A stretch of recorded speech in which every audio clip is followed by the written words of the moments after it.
Welcome, everybody. I know a lot of you are still coming on and getting settled. I'm so excited to welcome everyone back to our webinar series at the Lown Group. Today, we are so honored to have Dr. Warren Backman with us. He is a geriatrician with a special interest in geriatric cardiology. He's from Manchester, England, got his medical degree at University College in London, and then did his internal medicine and geriatrics training at Boston University, Boston Medical Center. And he's board certified in both internal medicine and geriatrics. So we're super lucky today. And I have so many questions for Dr. Backman, but what we're going to do is have a conversation among the three of us, and then we invite all of you to submit your questions either in the Q&A or the chat. So we'll talk for about 30 minutes. We have some questions that people have already submitted and some that we've come up with. And then again, whatever we haven't addressed in the next 30 minutes, please submit for us. So Dr. Backman, welcome. Thank you. Thank you for the introduction, and thank you for inviting me. It's our great pleasure. And I'll tell you that we found Dr. Backman through a patient of ours, which is how we find our best webinar speakers. And a patient of mine came back and he was so excited. He had brought his father-in-law to see you and was so impressed with your knowledge and your experience and your compassion. And I said, that sounds like somebody we need on our next webinar. And so here we are. Thank you. Can we start by talking a little bit about normal memory and normal aging? So first off, maybe just for a couple of minutes, walk us through how the brain retrieves and stores memories and how that function works. And then as we get older, what can we expect to see with our memory that would be normal? And then we're going to dive plenty into what's abnormal. Sure. So it's a great question. And this is going to be very much an oversimplification by necessity. Most people are familiar with dividing memory into so-called short-term and long-term memory, which is an easy way to think about it, but it's much more nuanced than that. The first thing is that when we're actually thinking about short-term memory, strictly speaking, what that's actually referring to is what's known as working memory. So this is the brain's ability to keep track of information in the moment, from second to second, from moment to moment. So as I'm talking to you now, I'm responding to the question that you asked me a moment ago, and that is my working memory, remembering what you asked me, remembering what I said just a moment ago. And so the sentences follow logically. I hope they do anyway. So that's my working memory. That is my short-term memory. Anything beyond memory in the moment is actually long-term memory. Most people think that long-term memory means what happened 20 years ago, but it doesn't. So that's the first thing.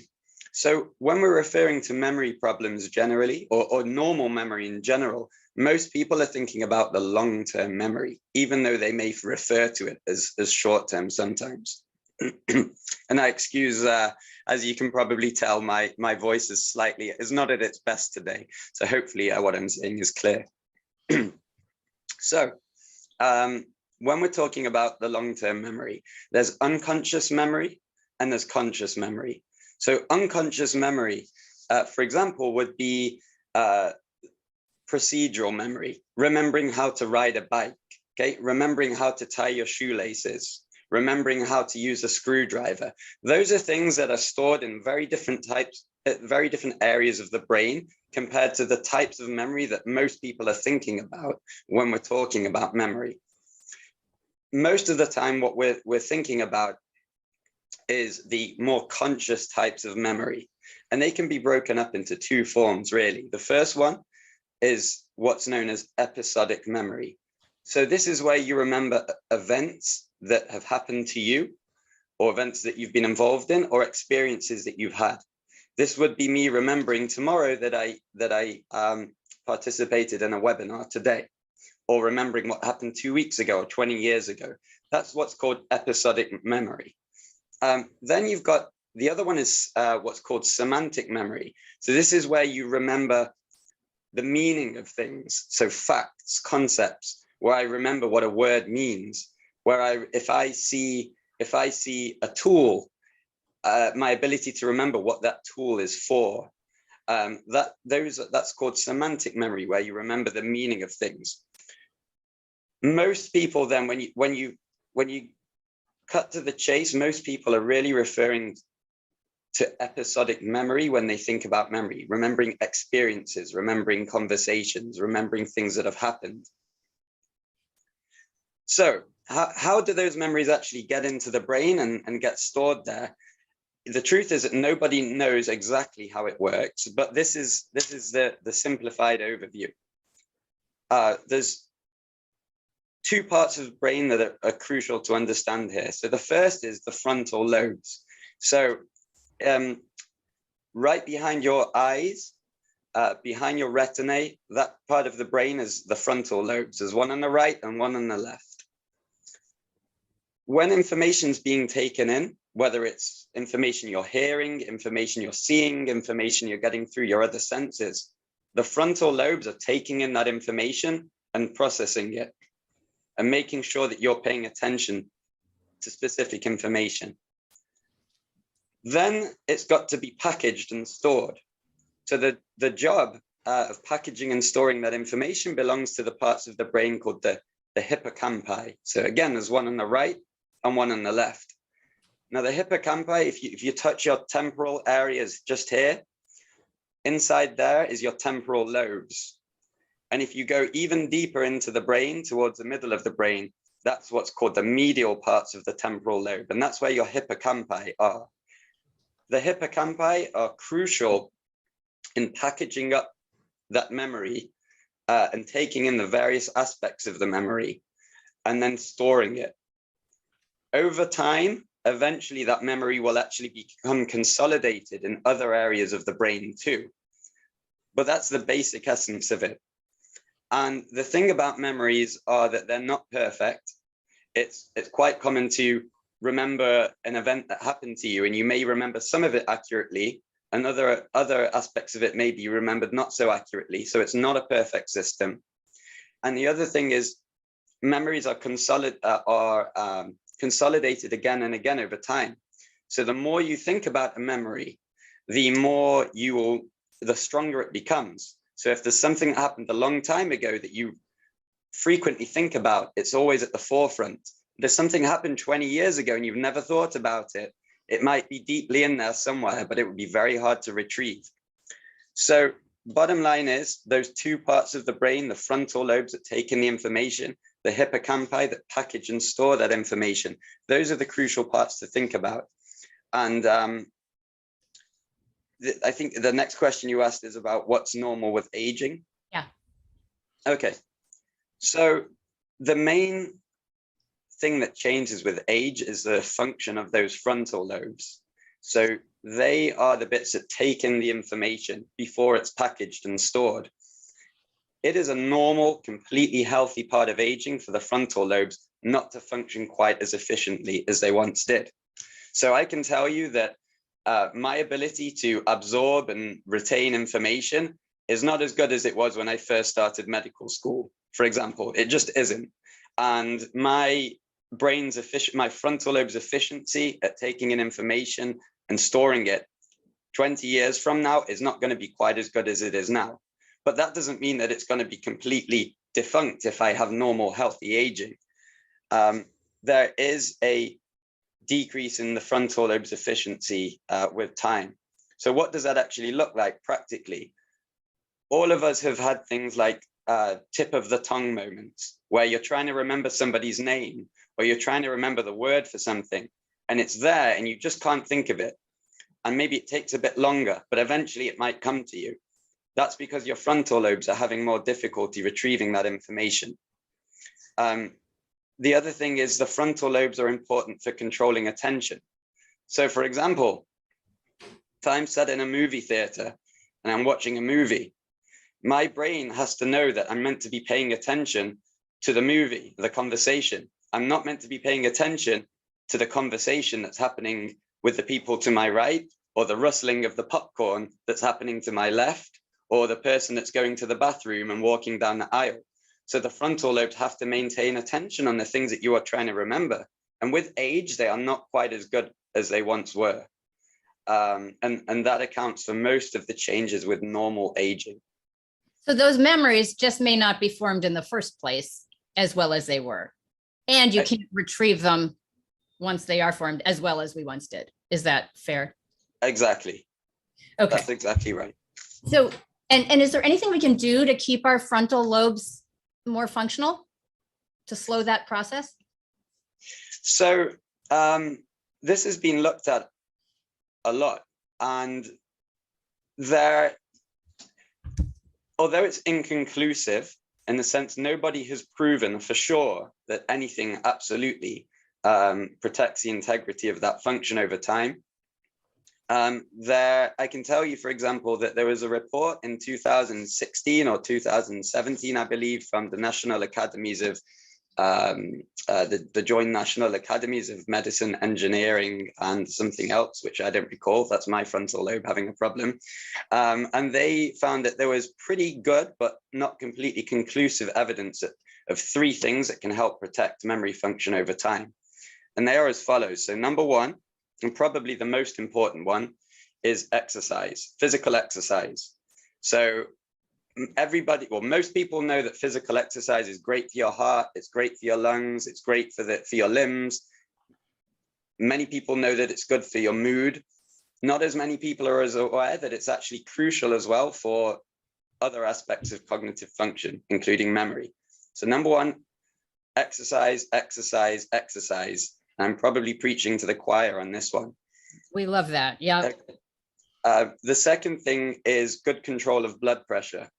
Although having well-controlled blood pressure is not going to guarantee perfect memory with age, there are, and we can talk about this a little bit more separately, there are definitely changes in the brain, the vasculature, the blood vessels in the brain that happen with long-standing high blood pressure. And so good control of blood pressure is one of the key things to protect our brain function. And the third thing is, this is where it gets a little hazy, is what's generally referred to as cognitive training. But the problem is, what does that actually mean? Does that mean doing Sudoku? Does that mean doing online memory games or puzzles? No one's quite sure what counts as cognitive training. There's certainly nothing specific that has been shown to be better than any other form of activity. But I guess it's a bit like the principle of if you don't use it, you lose it. Yep. So the more you're using your brain, the better its function will be preserved with age. Great. I just want to jump in the conversation because I think, one, we want to help rest your voice. And two, I think we really want to bring to you some questions that our patients, ask us continually. So just hearing you talk about that cognitive piece, I think, that's something that right now, everybody I run into is doing a Wordle, right? And maybe Sudoku was that before that. And, I think we think that that's going to be good practice, especially if maybe that's outside what you would typically do, right? But do we have any data on, say, pick a math game or what about doing music, like under that kind of cognitive stimulation umbrella? How much do we know about that? So there's good evidence that if you do a particular memory game or puzzle, excuse me, you're going to get much better at it. So if I did Sudoku every day, I will get much better at Sudoku. If I did Wordle every day, I will get better at Wordle. The same goes for if I were to play Scrabble or chess or do anything else. Doing things definitely makes you better. Doing particular cognitive exercises definitely makes you better at those exercises.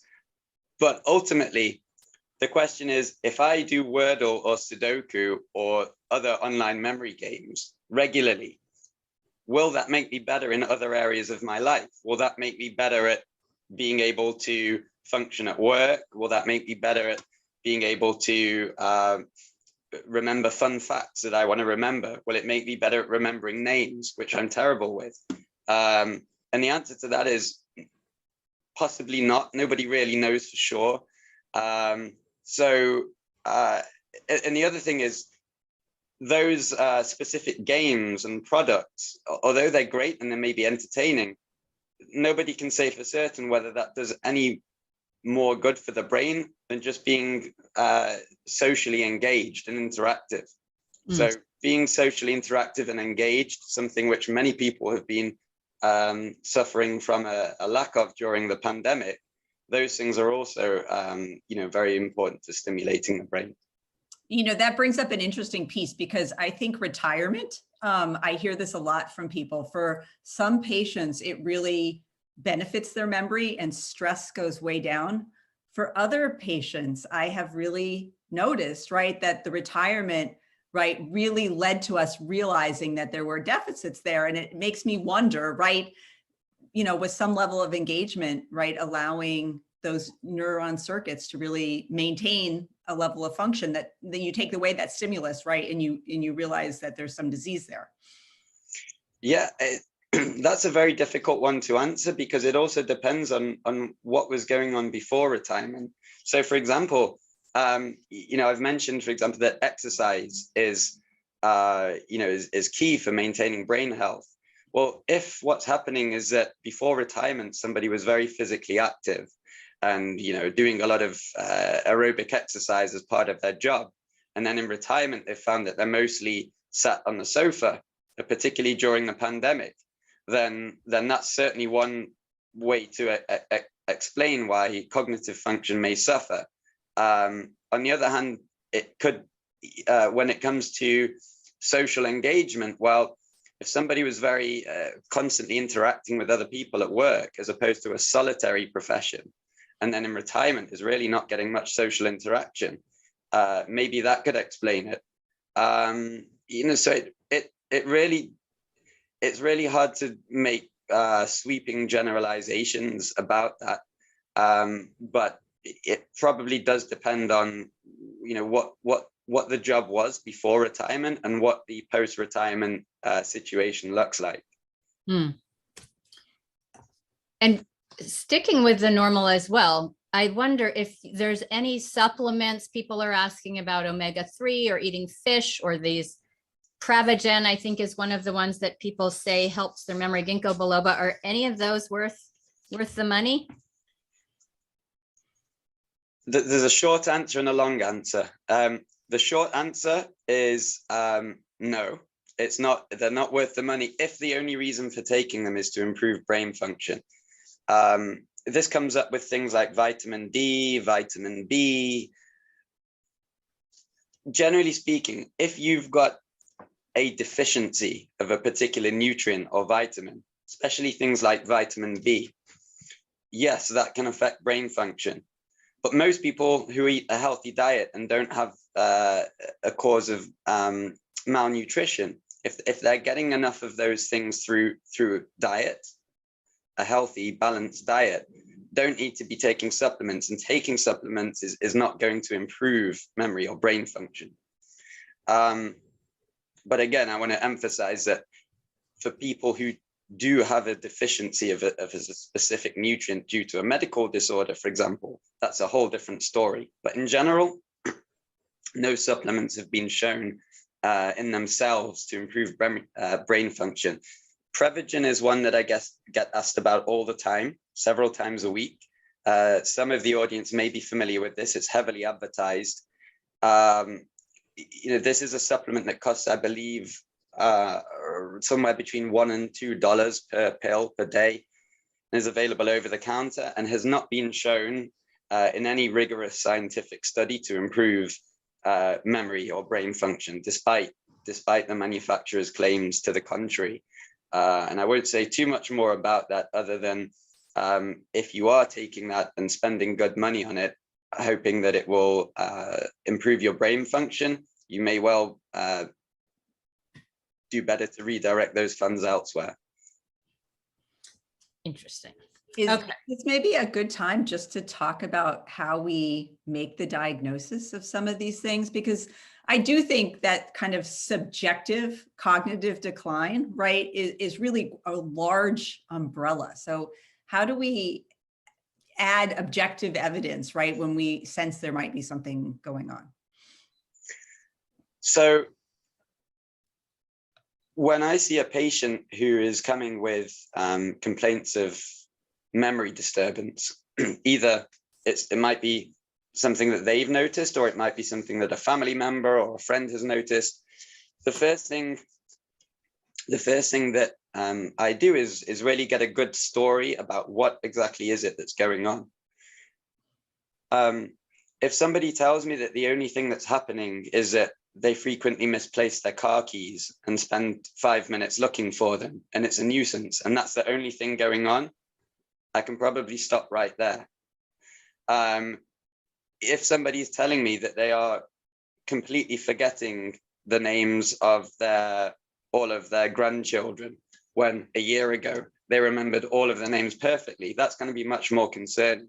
So like any other area of medicine, most of the diagnosis is made, or at least begins to be made, just by eliciting the history from the patient or their caregiver or family member. Then we certainly want to do some more objective memory testing.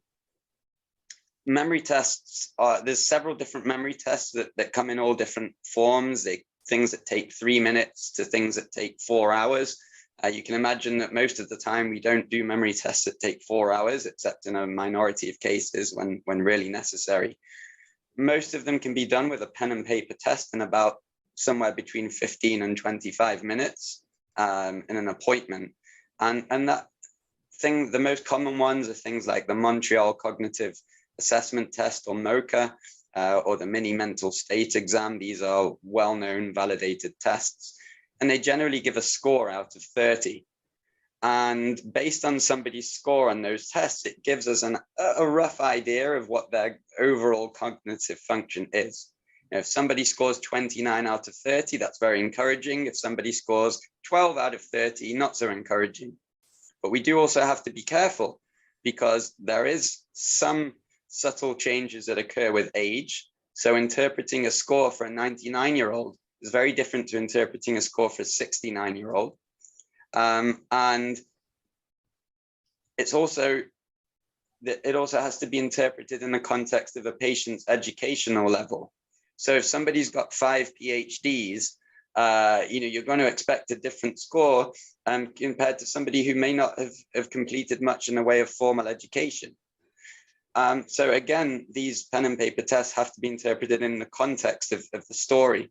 And then, of course, it's important to do a thorough physical examination, looking for signs in particular of neurological and cardiovascular disease.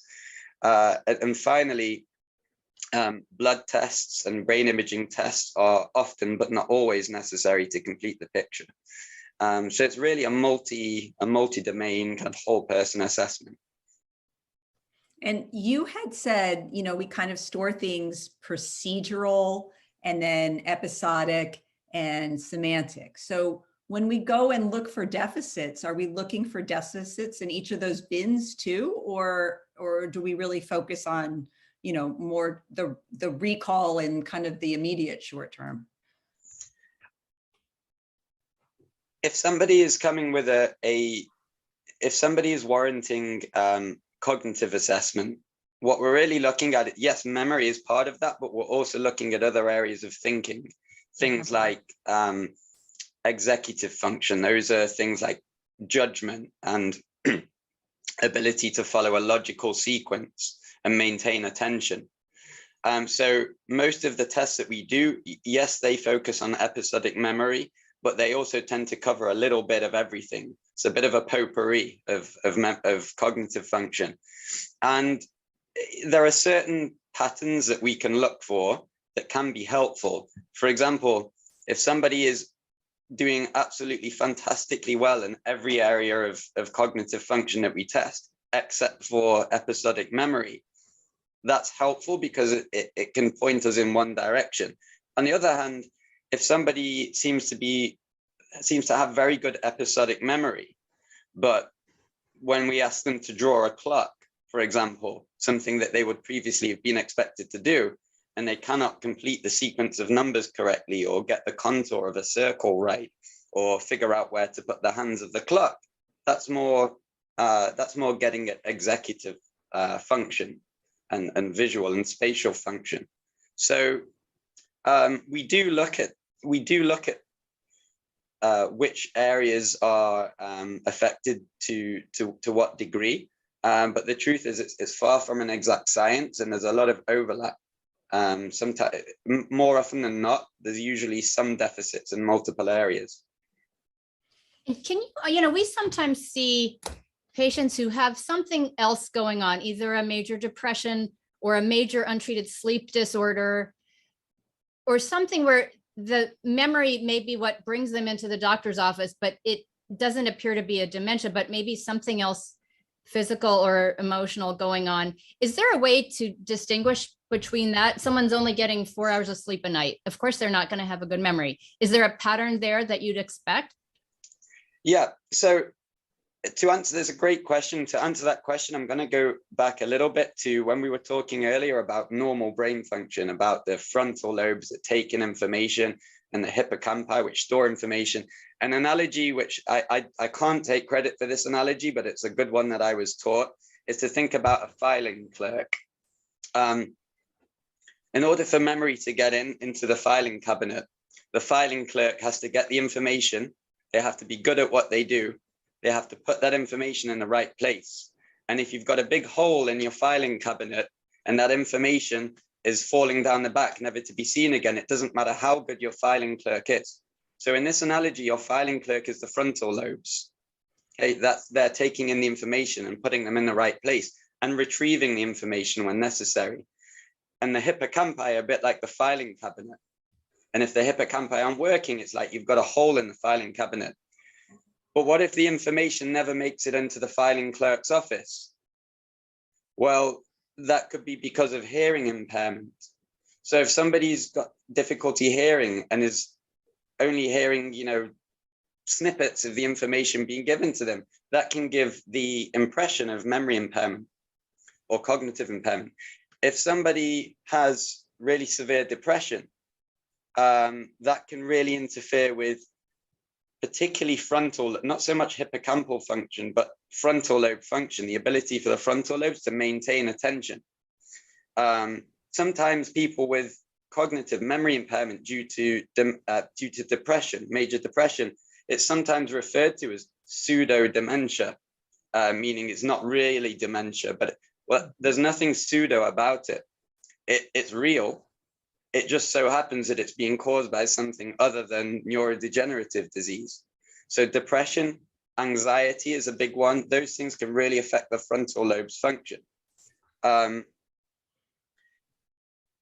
You mentioned about sleep. If people are not getting enough sleep, that also affects frontal lobe function. And if people have things like obstructive sleep apnea, which is a very common breathing disorder that affects sleep, and by the way, affects the cardiovascular system, as I'm sure you certainly know, and many of the audience will know, that also can affect frontal lobe function. So most of these other things tend to affect frontal lobe function. So what often is the case is that when we're doing memory tests, sometimes it's difficult to even get people to focus on the task and take in the information, let alone try and retrieve it. So if I give somebody a list of items to remember, and they do a great job of listening, and they can retain it in the moment and repeat it after me with a smile on their face, and then 5 minutes later have completely forgotten it, and no matter how many clues I give them, it's just as if it just went through one ear and out the other. Well, that's more of a true memory issue. But if actually when I'm trying to get people to remember these things, they're not able to pay attention, or this, it's very much, oh, I'm never going to be able to do this. My memory is horrible. I don't know why you're even asking me. I'm never going to be able to do it. That may be indicating that actually there's a mood disorder going on. And if the person's falling asleep in front of me when I'm trying to test it, that may just be a reflection of me, or it could be a reflection of the fact that they have obstructive sleep apnea, and because they're not sleeping at night, their brain is going to sleep during the day. So there's definitely conditions that can give the appearance of a neurodegenerative memory condition when in fact there isn't one. Do you sometimes have the diagnosis in your head before you even do this formal testing, just from talking to the family and the patient themselves? Almost always. If I ask the right questions, which I hope I do, in these consultations, before we even get to the pen and paper testing, it's usually pretty apparent to me. It gets trickier when the issues are very subtle in nature. It can be a little bit trickier. But an example would be, people will often say that they're suffering from forgetfulness. But if actually the information, if their memory can be jogged, if their family members are saying they forget things, and I have to say, oh, but you do remember, and they'll give them a clue, and it comes flooding back to them. That's going to tell me that their hippocampal areas are probably functioning reasonably well, and it might be a frontal lobe problem. Whereas if somebody's telling me that they're having a conversation with a family member and answering a question over breakfast, and then the family member's asking them the same question again an hour later, and the same question again at lunch, and the same question again in the afternoon and at dinner and before bed, and it just isn't sticking, you know, that's already painting a really clear picture. You know, maybe this is a good point to kind of integrate in how common these things are, right? Because I think the statistics I've seen, right, that, you know, maybe upwards of 1 in 10 over age 65 has some cognitive impairment. And then if you move 20 years, when you're 85, right, it could be as high as 50%. Do you think those are accurate numbers? I mean, is that something as widespread as we're led to believe? Yeah, so I can speak more to this, and I can give you some statistics on this. First of all, it depends on how we define the terms that we're using. So some terms to be aware of are subjective memory impairment or subjective memory complaints. That's when somebody has the perception that they have a problem with their memory or thinking, but it can't be detected. In other words, when you do the tests, it comes up fine, even though they're saying they have problems. That's what's called subjective cognitive impairment. Excuse me.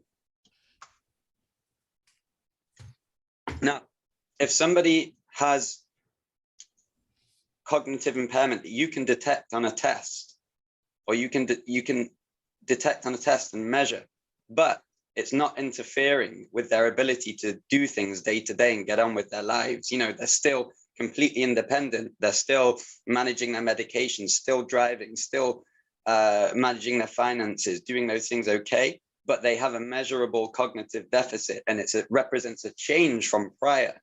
That's what we call mild cognitive impairment. So that's the second term to be aware of. And the third term is dementia, which is also referred to now as major neurocognitive disorder. And that essentially is a later part of the spectrum where memory and thinking problems have gotten to the degree that it's interfering with function in some way.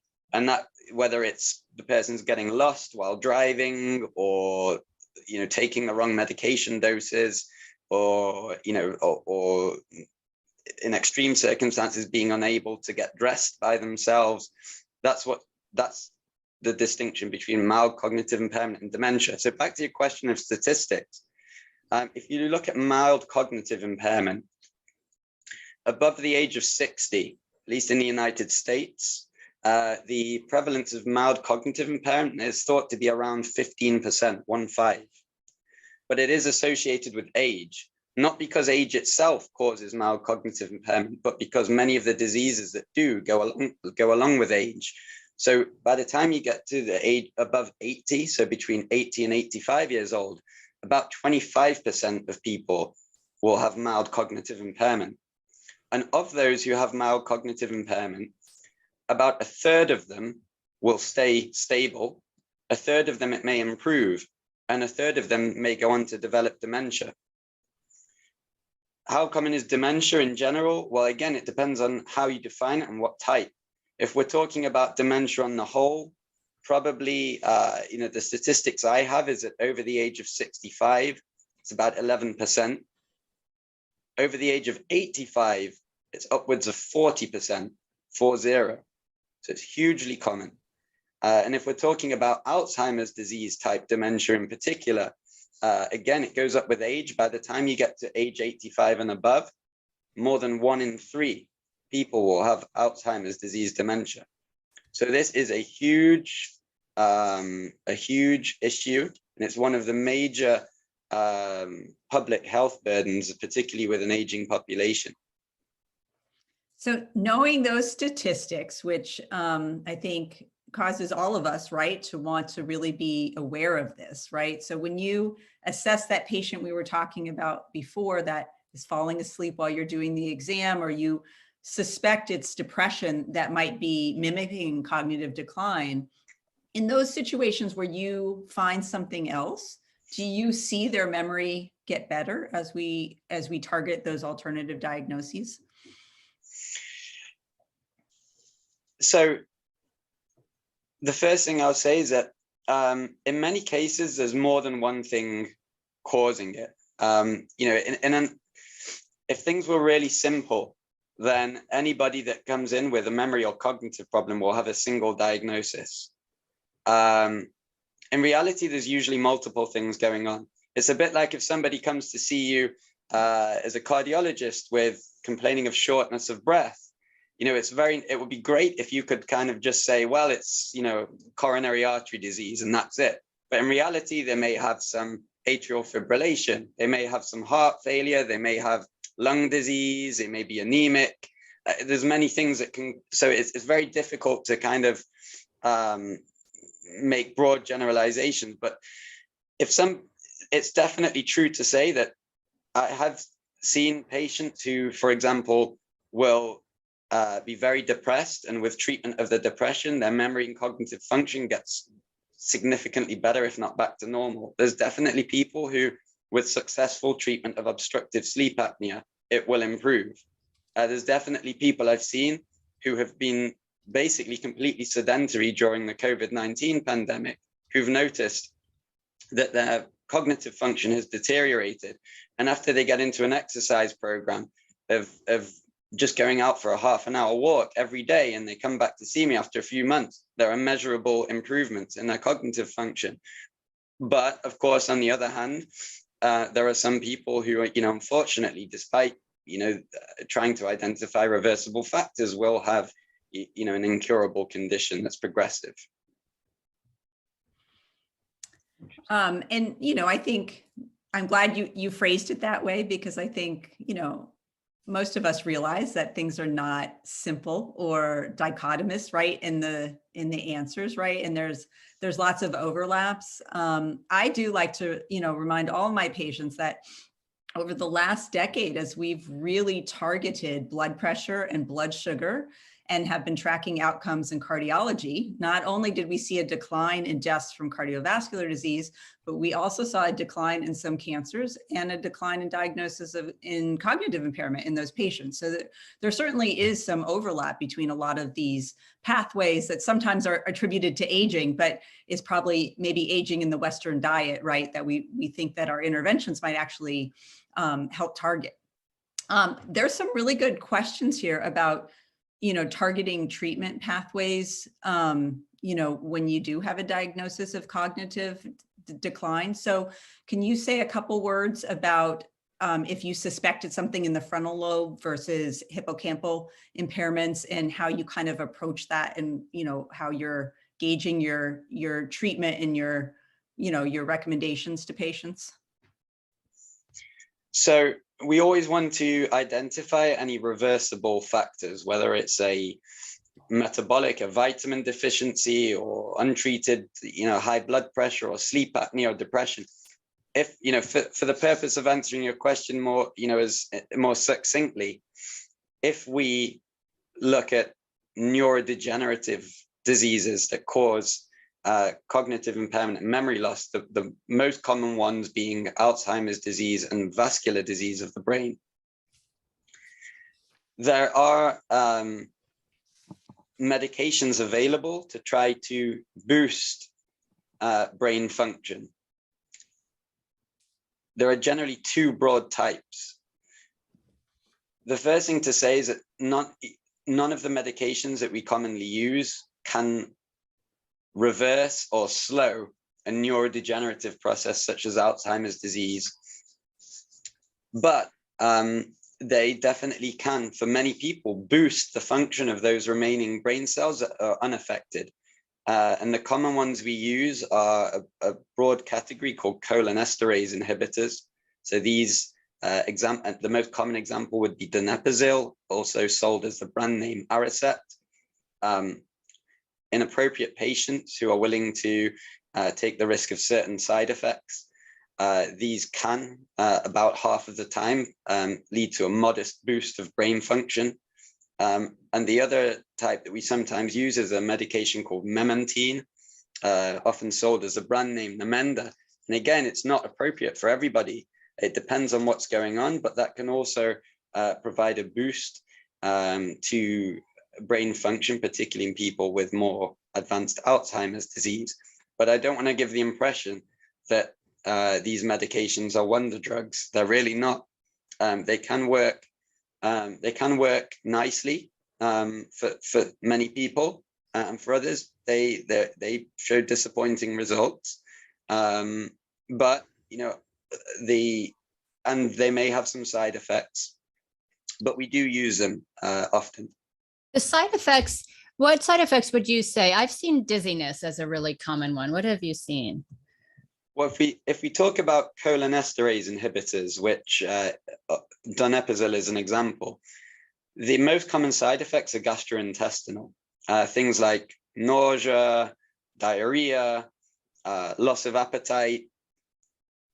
Those are the most common ones that we see.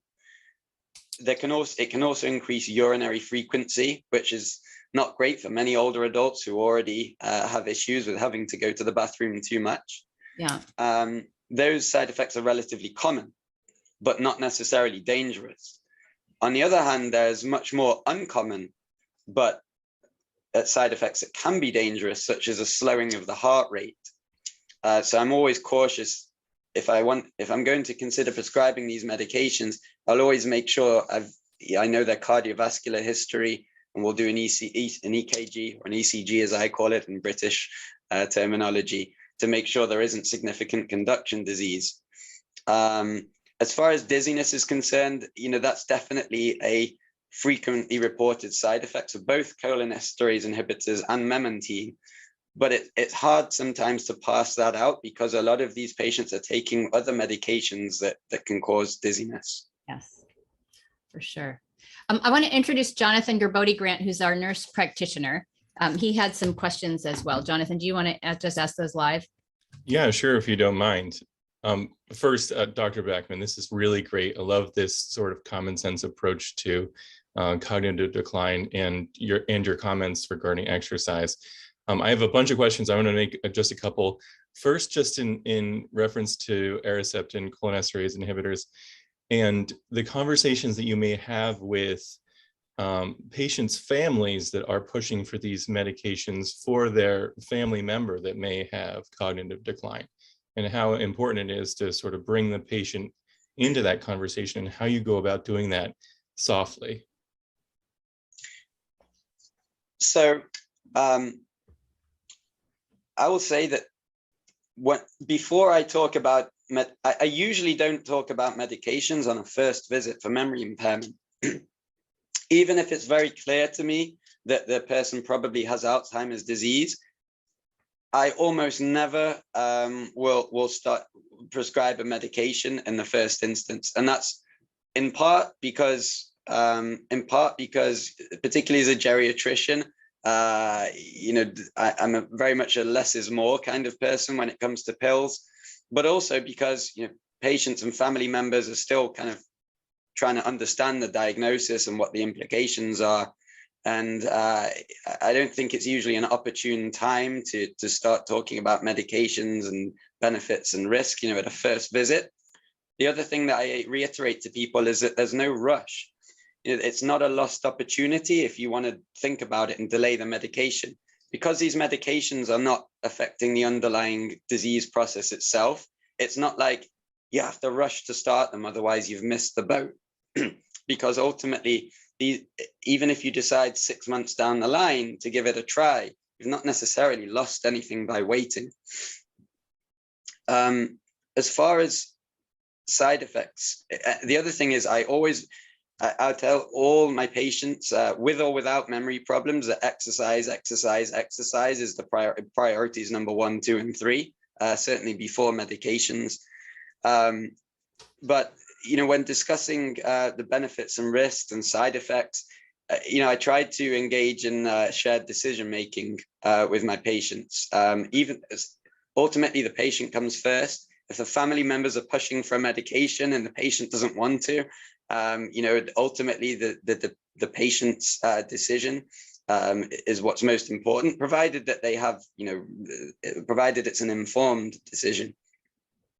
And it depends on what else is going on in their life. If somebody is telling me that they're not so concerned about their memory, but they are concerned that about the idea that if they take a medication that can cause diarrhea, that it might worsen their occasional incontinence, I'm going to take that seriously, and I'm not going to push the medication. So it depends on the patient's values and preferences largely. And I always try to imbue this sense that the medication is not the key aspect in managing memory and thinking and cognitive impairment. There's much more to it, and I'm much more interested in patients and their family members getting to grips with the other aspects of their health and care and well-being before rushing for the medication. So that's a very long-winded answer to the question. No, I think that was a really good answer. I appreciate that. And then I just want to jump in with one more, and just I'd love you to comment on the importance of quality sleep with cognitive function, and how you incorporate that kind of conversation as well with patients. Yeah, so regarding sleep, so first thing to know is that with age, there is a normal decrease in the amount of sleep that most people will get. As people age, they tend to go to sleep later and wake up earlier, and most people are not bothered by that. So it is normal to have some reduction in sleep quantity with age. As far as sleep quality is concerned, certainly if there's a sleep disorder, such as obstructive sleep apnea, that definitely needs to be addressed, because improving sleep quantity and quality will, in many cases, help with the cognitive and memory impairment. Likewise, if somebody's complaining that they are just not sleeping well at night, that's just for no apparent reason, and it doesn't seem to be due to sleep apnea, that's a common complaint, and it certainly can interfere with cognitive function during the daytime. And again, I will often come back to the exercise prescription, because many people are not sleeping well at night because they're not getting enough exercise during the day. And if people get out and get more engaged and get exercise, they will often find that they sleep better at night.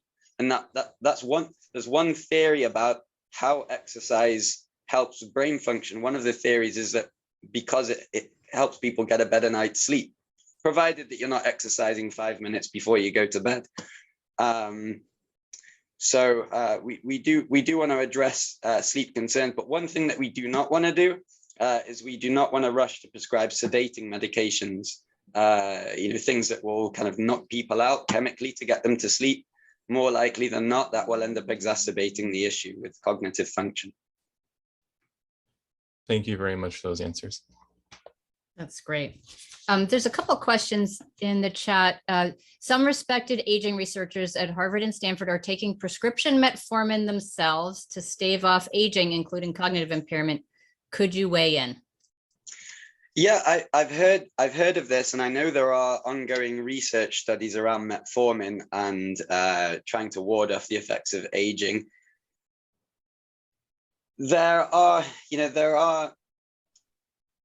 is evidence from studies in animals in the lab, like studies on mice, that have shown that metformin can be helpful with certain aspects of the cellular aging process. That being said, there is no rigorous clinical trial evidence to say that people should be taking metformin to improve their health with aging unless they have some other condition which would be a reason to take it. And there is certainly no evidence that taking metformin is going to prevent mild cognitive impairment or dementia. So it's certainly not something that I recommend. I don't have any patients to my knowledge that do this. On the other hand, I can't say that it's not helpful. I mean, theoretically, maybe there's something to it, and maybe 5-10 years from now, there'll be some good evidence for it, but it's certainly not, it's not something that's commonly recommended. So we certainly have a lot of patients who take metformin for diabetes, and people take it for other conditions like polycystic ovarian syndrome. It appears to be safe, right? Other than some diarrhea, but I guess this remains to be seen. I have had some patients ask about it, and as far as I could tell, there aren't no compelling data, right? Just theory. Right. I mean, if somebody is, for example, if somebody has diabetes and it is reasonable for them to start a medication for it, then metformin is usually my go-to one because it's good for type 2 diabetes, and theoretically maybe it has some other beneficial effects related to aging. But those are that's a sort of side issue. It's not, I would never prescribe it just for that reason. And one more question here is, how much exercise is enough? What would you recommend? So I recommend what I think is in keeping with the national guidelines on this for exercise for all adults, no matter whether you're 49 or 94, and that is at least, so this is not a target, this is a minimum, okay, at least 30 minutes of moderate intensity aerobic exercise 6 days per week. It doesn't have to be all at once. That can be a 15-minute walk in the morning and a 15-minute walk later on. It doesn't have to be walking. It can be some other form of aerobic exercise. Anything that feels like a bit of effort, that gets you breathing faster, that gets the heart rate up, is great. Things that don't count as moderate intensity exercise is when patients say, well, I go up and down the stairs a few times a day, or, I'm always puttering about the house doing the laundry. That's great. But it probably is not 30 minutes of moderate intensity aerobic exercise. And this is definitely not just, it's easy for me to say that. It's easy to say do exercise. It's great. Everybody knows that. But what I'm learning is, and I'm sure I'll continue to see this more, is that it genuinely does seem to have beneficial effects that I've observed with patients' memory and cognitive function. I'm not going to say that it's a cure for these things. It's not. But for many people, it can certainly be helpful. And it does wonders for other aspects of their health. Yeah. I think in particular, when the weather allows, to have outdoor exercise too, for your circadian rhythms, seems to be really helpful. Yeah, and I think it does a lot for people's mood as well. I can only comment for myself in saying that I feel better if I get outside and get some fresh air and some daylight and some exercise rather than being stuck indoors all day. I will say that unfortunately for many patients with various health conditions, getting out of the home is physically a challenge. For patients who can't get outside and can't walk for whatever reason, I like to think that there is some form of exercise for everybody. Whether it's, everybody has to do what's within reason, what's safe, what's doable, whether it's a stationary bike or some other exercise equipment. I think there's some form of exercise for everybody. Yeah, I think so. And I think those recommendations too, not only to exercise, but you do get points for just not being sedentary, right? So if you are going up and down the stairs, continue to do that. I'll just put in that plug. What about, there's some questions about other medications. So Neurontin, which is sometimes used for neuropathic pain, is any association with a decline in memory with that? I don't think there's any. So as far as I'm aware, there's no evidence that it leads to neurodegenerative conditions that impact memory, like, excuse me, like Alzheimer's disease. There's no evidence that it causes Alzheimer's disease or causes Lewy body disease or these other forms of neurodegenerative dementia. However, absolutely, one of the major side effects of gabapentin in some people is that it can interfere with attentiveness and cognitive function.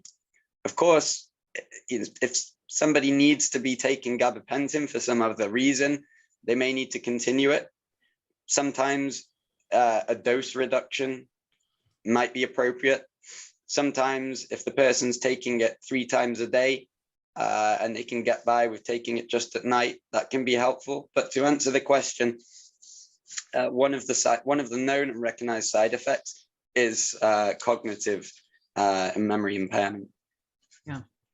And it also promotes insulin too. So if you are in that hyperinsulin category, that may not be the right medication to choose, right? Or reducing the dose.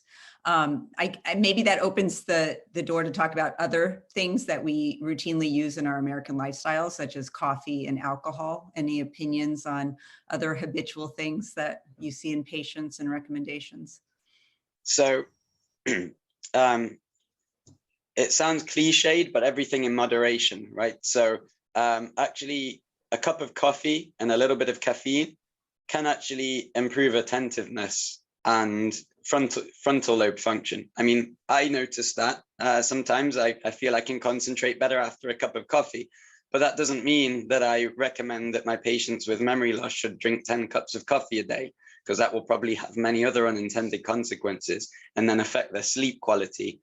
And then they won't be, and then they'll, have that issue. So a small amount of caffeine, provided that there's no other medical reason to avoid caffeine, it certainly can be helpful for some people. Alcohol, the recommendations are at a national level. I don't want to misquote this, but especially when converting from the metric system to ounces, I have to look this up myself. But there are recommended amounts of alcohol as a maximum for men and women. And within those limits, I don't see any problem with it. Having said that, if you do have cognitive impairment, the brain is probably more sensitive to alcohol, and so if you have a progressive condition that's causing memory impairment or cognitive impairment, a glass of wine could be enough to cause confusion. So certainly, I won't say that coffee or caffeine or alcohol are to be, avoided necessarily, but certainly within the limits of what's routinely recommended. Great. Gosh, so we're almost out of time, and that went so fast. I wonder if you could close for us with recommending, we hear so often, I think I have dementia, I think my spouse, my parent is having a problem. What would you recommend to someone who's concerned either about themselves or a loved one? Do we run right in to have a consultation with you? Is there something they can do online? Is there something common sense? How do we know when this is normal or this is a problem that needs to be addressed? So first thing I would avoid Dr. Google. I do a lot of Googling myself, but I would avoid trying to self-diagnose by searching for this stuff online, unless it's from a reputable source, and there are several of them, and I'm happy to provide some guidance in that. The first thing is to talk about it with family members and friends. There is some stigma, I guess. For some people, there's some stigma around memory and cognitive problems. But avoiding talking about it with family members and close friends is probably the worst thing you can do, because that's just going to make things worse and add to stress. Understand that in many cases, when people are concerned about their memory or their cognitive function, oftentimes there is no disease going on and reassurance can be provided, but sometimes there is something going on. If you're concerned about yourself, or if a family member, or if you're concerned about a family member, please do speak to that person's primary care provider in the first instance, and see what the primary care provider has to say about it. Depending on the primary care provider's comfort level, they may be more than capable of doing a basic assessment themselves. And if if the primary care provider thinks that it's worthwhile, or another member of the healthcare team thinks it's worthwhile to be referred for further assessment, that's definitely an option available. Usually the two specialties that offer these kind of assessments are geriatricians such as myself and neurologists. There's a lot of overlap between what we do, but don't ignore it. Ignoring it, pretending it's not there is probably the worst thing to do. All right, great. So talk about it, talk to your primary care doctor, possibly go in for further testing. And that initial evaluation sounds like it might include blood work, might include brain scanning, would certainly include maybe some neuropsych testing, pen and paper stuff, and then have an assessment with some type of professional who can let us know if this is just what's to be expected with normal aging versus something that is a red flag. But it sounds like the bottom line is there aren't any treatments to reverse or prevent this from happening anyway, but there might be some medications that in certain people might help boost the function of the remaining brain. That's right. Okay, perfect. Thank you so much. And thank you, Dr. Backman, for sharing your expertise. To all of you who are here, we're going to send out a survey. Please fill that out. It'll also include Dr. Backman's contact information and some of the resources online that he's going to share with us. And I hope you'll join us for our next webinar, which is going to be May 16th. It's going to be Dr. Uma Naidu, also from Mass General. She's a nutritional psychiatrist who's going to talk about your brain on food and how different foods we eat can affect our mood.